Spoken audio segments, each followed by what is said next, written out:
Morning everyone. Today we're going to have a quick talk about the Australian Grand Prix qualifying session here on my second channel. So let me know if you like these sort of videos. We'll do more in the future if you want. But yeah, this is sort of a bit of a reaction to the qualifying session and how it went, and talking sort of through the field in a way. We'll start at the bottom of the grid. Pierre Gasly starting last place for this race, which is quite surprising. I think a lot of us thought the Torso wouldn't be great, but I didn't personally think they were going to be slowest. So Gasly with a 125.2, nearly 3 tenths slower than Sergei Sorokin, who was the car in front of him. But you kind of feel Gasly, he must have had some sort of issue to be that far back. He was 8 tenths of a second back from his teammate Hartley, who finished in P16. So with all fairness to him, I don't think that Gasly had a representative lap time there. By the looks of it, he did have some car problems, but that is just the way it is. So Gasly got a big shame for him to qualify in 20th place down on his first Australian Grand Prix. Sorokin in his first ever Grand Prix qualifying in 19th position. I think once again we didn't particularly expect the Williams to be the best car from pre-season testing. It looked like they weren't particularly quick, but once again, he's quite far off his team. We know now Stroll has got a season in him, but still Stroll was just a little bit off Massa, so it's like, maybe Sorokin should be doing a bit better, who knows. But, it's his first race, we'll give him a bit of time. But he was 7 tenths of a second off Lance Stroll, finished P14 in the end there, actually got through to the next session as well, so good stuff from Stroll to get into Q2 this time. Then we have the two Sauber Alfa Romeos in 17th and 18th position. Ericsson finished 17th, Leclerc was 18th, 1 tenth between them, 124.5 for Ericsson, 124.6 for Leclerc, so pretty even. We expected, I think, them to be pretty close this year. Obviously Leclerc coming in a superstar, but in his first season, so evidently he wasn't going to be always as quick. So I think that's sort of where we expected them to be. Personally, I did kind of think they might be last, but surprisingly not. I know Sorokin's obviously in his first race, but then so is Leclerc, so it goes a bit like that, but I think a lot of us rate Leclerc as probably a better driver than Sorokin in all fairness. So that's interesting to note there. The two Saubers not on the back row of the grid, which is probably the first time in a long time that they've not qualified in the back row legitimately before McLaren had loads of penalties. I don't know. Anyway, we'll move on to 16th position, which was Hartley. He did a 124.5. We talked to him about him a bit earlier when we talked about Gasly with that. Not gonna lie, sort of home race. That's quite impressive. I'm not gonna lie. That's a really, I'd say, decent result for Brendan Hartley in his first Australian Grand Prix. Obviously, it's pretty much his own Grand Prix. It's as close as you'll get, but yeah, fair play to him. That's a really good lap time, especially if you compare it to Gasly, who a lot of expected was going to be the #1 driver in the team. I think we've got to say fair play to Hartley. That's a good result. Then we get to P15, which is slightly surprising. It's Esteban Ocon with a 124.5, only, 0.03 of a second quicker than Brendan Hartley. It was Esteban Ocon in the Force India, which is surprising. I think, yeah, because Ocon got through to the next session and Hartley didn't, but still, Ocon very slow this weekend. We're going into his, I guess, second and a half season in Formula One. He's obviously had 1.5 seasons already, so yeah, we expect him to be on his top form right now, but I think the problem is that Force India really isn't that great. The Force India is struggling this year, even with the Mercedes power unit in the back, which is fantastic. I think they really are struggling. So Ocon down the grid. He did 16 laps, which was the most of anyone, pretty much, anyone that got just Q2 and didn't get to Q3. So yeah, it's kind of surprising to see Force India fall down the wayside a little bit here, but then we also had the other teams coming up the grid, which we'll talk about later, so it's not too surprising in that way. But yeah, Esteban Ocon qualified half a second of his teammate, which we'll talk about in a minute. Lance Stroll, we talked about him previously with the 124.2, so fair play to him. I didn't manage to watch qualifying quite live, but I caught all the highlights, and well, it looked like Stroll put out a really great lap to get himself into Q2, so fair play to the lad. And they're probably, I'd say they're pretty equal to Force India right now. We'd probably say Prix is a slightly better driver than Stroll right now, and there's 2 tenths between them in qualifying. So I think Force India and Williams are probably very, very close out on track now. So it's a bit of a development race throughout the season. Maybe one of them's going to be better in the race. Force India always, I'd say maybe typically is pretty good on its tyres. We'll see how it goes, but I feel like there's a good chance that Force India could be pretty good in the race when it comes to pit stops, maybe doing one less stop than everyone else. But no, Stroll P14. I'll say fair play to him. That's a pretty good result, and there's probably a chance of points from that position. Then we get to P13. That's Sergio Perez. He did a 124 flat, and he was, I'd say, well and truly in the mid-pack maybe this season with Force India. I think a lot of us expect him to fall down, but in a way, this might be a bit further back than we expected. There's one team, which we'll talk about later, which has really just improved much more than I expected. So, yeah, that's probably part of the reason why a lot of teams are further back than I thought. So yeah, Sergio Perez in a 1:24.0, doing 14 laps, but yeah, just didn't come together for him today, and he's going to start P13. I think there's not going to be any other penalties, only Ricciardo, but he qualified too far up. So yeah, looks like Sergio Perez might struggle to get points, but there's a chance from that position definitely in P13. P11 and P12, we had the two McLaren Renaults. I'm going to try and get that right. You slip into a pattern of saying McLaren Honda, but no, it's McLaren Renault. Yeah, so Alonso with a 1:23.597, so basically 1:23.6, and then Van Dorn with a 1:23.8. So I'd say it's probably closer than they've generally been, or closer than Van Dorn's generally been to Alonso, last year especially. So that's good to see. You think that was Van Dorn's big Achilles heel last year, if I remember correctly, was a lot of the time he struggled in qualifying, and that looks like this year he's kind of got a little bit more few attempts out of himself, and he's a bit closer to Fernando Alonso, so that's going to be interesting for the season ahead. But yeah, Alonso and Van Dorn just on the edge of the top 10. They both just missed out. Hulkenberg and Grosjean and Magnussen and all that lot got through, which we'll talk about in a minute.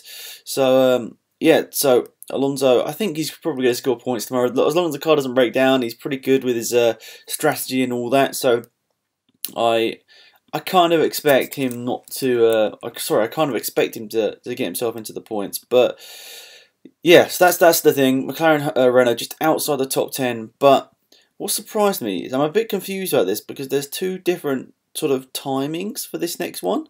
I'm not sure if someone's got a penalty late on because Hulkenberg's down in 10th position on the timings, but then Bottas apparently didn't say that. I don't know. I'm going to go with the Autosport thing here because that seems most representable, because I don't think the F1 live timing exactly is right here. I don't know. We're going to go with the Autosport timing for the rest of it. Two different timing things is confusing. So, yeah, Valtteri Bottas, obviously, that's the big story in qualifying, really, is he crashed. He crashed whilst going for a quicker lap time, which is a big disappointment for him. Obviously, a car, which we'll talk about in a minute, looks very, very good, and for him to be, well, to be down at P10 and possibly other penalties could come his way due to, obviously, possibly having like a gearbox change or whatever. Depends on the extent of the damage. I guess we'll find out that in the next couple of hours. But Valtteri Bottas is going to have a fight on his hands, but with the pace of that car, who knows? He could well be on the podium come the end of tomorrow. But then it's going to rain. A lot of people think it's going to rain, so that might be exciting. So in ninth position, according to Autosport, so we're going to go and blame Autosport, everyone, if this is wrong. Autosport say that Carlos Sainz was ninth position with a 1:23.577, 2.4 seconds off the eventual pole, which we'll talk about in a minute. That's pretty good from Renault, both cars in the top 10. I think that's definitely showing that the Renault power unit, Renault car combination is pretty strong now. And yeah, I think it's going to be interesting to see how they do this year. I think that they should honestly get a podium this year. Whether it be through a bit of a fluke, who knows, but I think they should get a podium this year at some point. But then I suppose you've got three big teams that they might struggle to get past in terms of development as well. But anyway, P8 on the grid is Daniel Ricciardo. That's after his grid penalty. I think he qualified.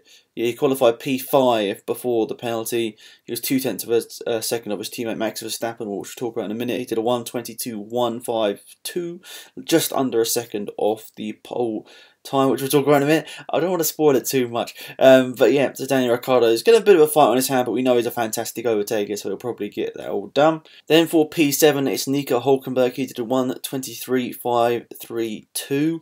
That was half a tenth quicker than his teammate Carlos Sainz. So it's going to be a great battle, I think, this season between Hulkenberg and Sainz. They're two fantastic drivers in a pretty decent car, so I think there's a high likelihood they're going to be battling possibly for P7 in the Drivers' Championship, which would be very exciting. Depends on how other teams float up and down the grid, we'll see.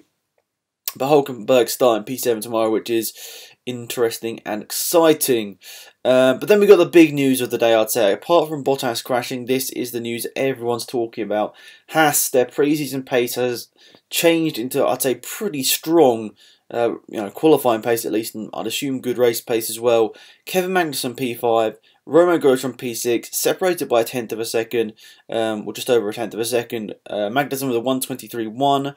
8.7, then Grosjean on a 1:23.339. So yeah, just over a second between them. Not a second, a tenth between them. I think that's pretty fantastic, to be fair, because those two last year, with the car they had last year, was like, are they good enough for Formula 1? But then obviously with their car underneath them, they really can prove they are very good, and they're so close to each other as well. And Magnussen, whilst he might not be able to improve on P5, he's definitely good with his defending. So say a Hulkenberg or a Sainz comes up to try and get past him, Magnussen especially is fantastic with his defensive manoeuvres. Sometimes a bit overly aggressive, but I think pretty good.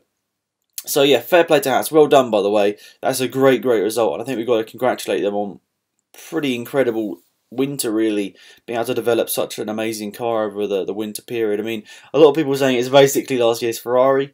If that's the case, well then, fair play to them. They've done a good job of copying it. So yeah, we'll move on to P4 now. That's Max Verstappen with a 1:21.879. He was 7/10 of a second off the pole position time. Not much to say here, except from if it does rain, you feel like Max Verstappen, in the race I should say, if it does rain in the race, there's a good chance that Max Verstappen might be the man you want to look out for tomorrow, because he can make up time all over the place. I mean, we know the rest of the grid is great in the wet, but I don't know, something about Verstappen has just been, fantastic to watch over the last couple of years. So Verstappen starting P4 with I'd say a decent shot of a podium tomorrow, especially when we talk about P2 and P3, which surprisingly is Raikkonen P2 and Vettel P3. So Raikkonen out qualifying Vettel. Those Snapchats and not Snapchats, Instagram stories over the winter have really helped Raikkonen improve his fitness and his skills.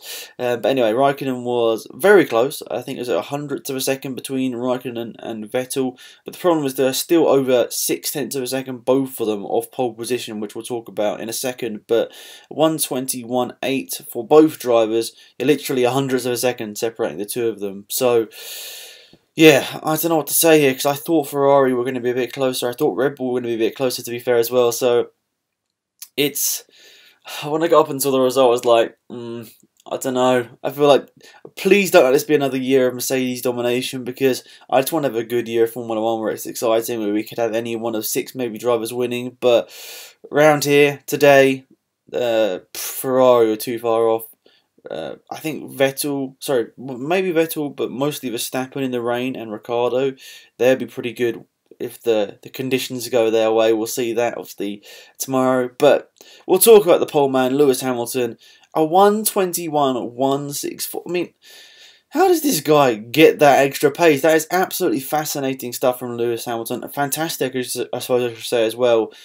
Nearly 0.7 of a second quicker than P2. That is some sort of domination we've never seen, I'd say, in Formula 1. I don't think even really Schumacher managed to do that over Barrichello. So, fair play. Lewis Hamilton, that is absolutely incredible. I mean, I think he's, we know he's a very good driver, but that is shocking, I'd say. That's a shocking amount of time to be ahead of P2 in whatever car they're in. I suppose maybe the gap is slightly exaggerated because Bottas, who probably wouldn't have finished P2 on the grid, crashed out. But still, we've got to congratulate Lewis Hamilton. That is a fantastic time. So, yeah, I'm actually going to read out my prediction was. Where is it? I was going to get my, what's it called? Is it the, I've got my bookmarks open here, and what is it called? The GP Predictor, there we go, that's the GP Predictor from Motorsport. So I'm doing it with a league, a couple of friends in the league. So, yeah, where are my results? My predictions. Oh, it's greyed out. What are you? I don't know. But I basically predicted Hamilton was going to get pole, which I'm happy about. But are you not going to? Oh yeah. So I said that Hamilton was going to be pole. But my results, my race predictions for tomorrow are as followed. I was going to say Hamilton P1, Vettel P2, Verstappen P3, Ricciardo P4, Bottas P5, Grosjean P6, Raikkonen P7, Alonso P8, Sainz P9, Hulkenberg P10. It could happen. I mean, I think Raikkonen probably will finish higher than 7th, and probably if Magnussen keeps his way, he could probably get his way into the top 10 and maybe in place of one of the Renault drivers or Alonso. But yeah, I still think whatever the conditions, Hamilton's got to be the favourite for this one. He's so far ahead.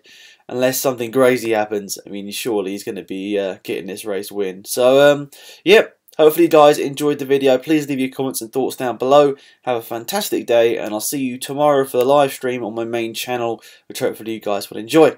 See you around soon. Goodbye.